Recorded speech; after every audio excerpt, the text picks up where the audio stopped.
वादियों की संख्या जो 1000 से भी अधिक है, क्योंकि 2 रिट पिटिशंस दायर किए गए थे। मूल भावना जो रिट पिटिशंस की थी वो ये थी कि सीजीएल की जो परीक्षा हुई है वो सितंबर 2024 में, उसमें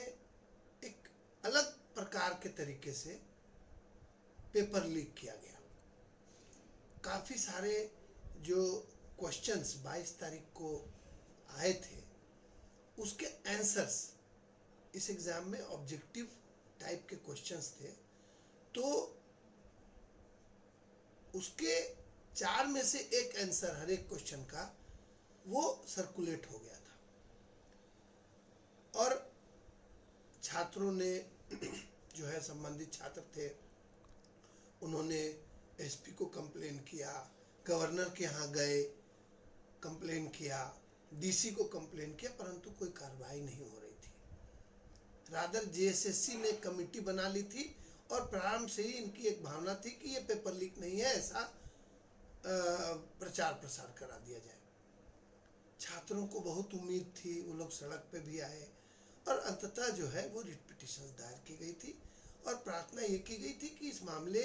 की गहन जांच की जानी चाहिए और जो है वो दोषीवार जो है उनको लाभ इस पेपर लीक का नहीं मिलना चाहिए। ये एग्ज़ाम अनेकों वर्षों के बाद हुई। जनवरी फरवरी माह 2024 में भी इसी तरह से आंसर्स लीक किए गए थे और एग्ज़ाम कैंसिल हो गई थी। पुनः इस बार भी इसी तरह की घटना घटी है, तो जाहिर है कि जब प्राथमिकी दर्ज की जाएगी तो एक कैंडिडेट जो है वो उसके सामने जो एविडेंस होगा, जो साक्ष्य होंगे, वही लेकर के वो प्राथमिकी दायर करता है और इस पे इन्वेस्टिगेशन की जानी थी। राज्य सरकार की ओर से बारंबार एसआईटी चेंज की गई। पहले पुलिस के पास एफआईआर दर्ज करने में विलंब हुआ और माननीय न्यायालय के आदेश के उपरांत ही जो है वो एफआईआर दर्ज किया गया था दिसंबर में, जबकि परीक्षा सितंबर माह में हुई थी और सारे कंप्लेन प्रारंभ में ही दायर कर दिए गए थे, तो विलंब किया गया। अनुसंधान में भी विलंब हुआ। कुछ मोबाइल सेट्स जो थे वो पुलिस ने लेने में डिले किया और जो भी इन्वेस्टिगेशन हुआ है उसमें भी कुछ साक्ष्य ऐसे मिले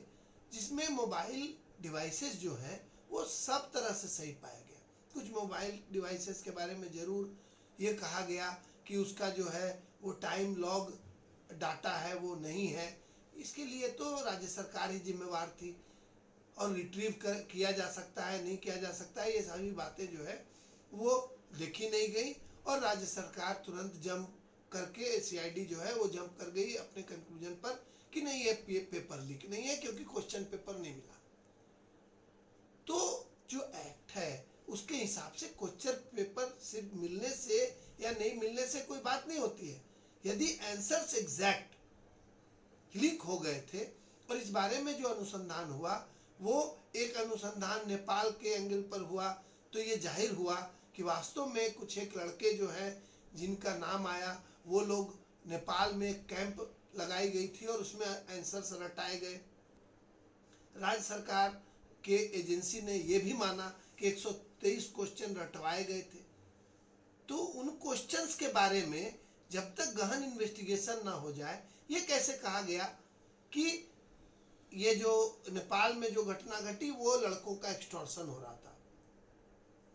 तो जो लोग लाभान्वित छात्र थे 28 में से 10, वास्तव में 28 थे कि 228 थे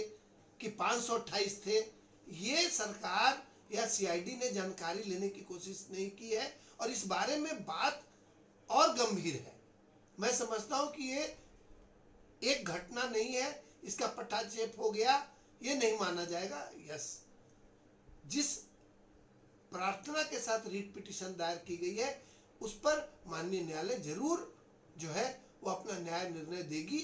और मैं समझता हूं कि सारे छात्र जो हैं, पूरे राज्य के 3 लाख छात्र जो परीक्षा लिखे थे,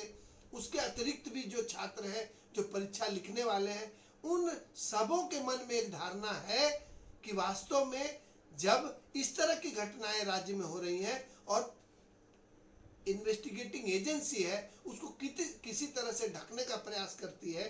तो न्याय कहाँ मिलेगा? तो न्याय के ऊपर हर व्यक्ति को आस्था है, हर नागरिक को आस्था है, और हमारे राज्य के जो युवा हैं या छात्र हैं उनको अगाध आस्था है। उन्होंने अब तक प्रयास किया है कि यहाँ की लोकप्रिय सरकार जो है वो इस बारे में एक स्पष्ट निर्णय लेगी, और इन सारे महत्वपूर्ण तथ्यों को देखते हुए ये निर्णय लिया जाएगा कि वास्तव में इसके जो दोषीवार हैं उनको सजा मिलनी चाहिए। परंतु ये नहीं किया गया और ये मामला अब तक न्यायालय में बहस हुआ है।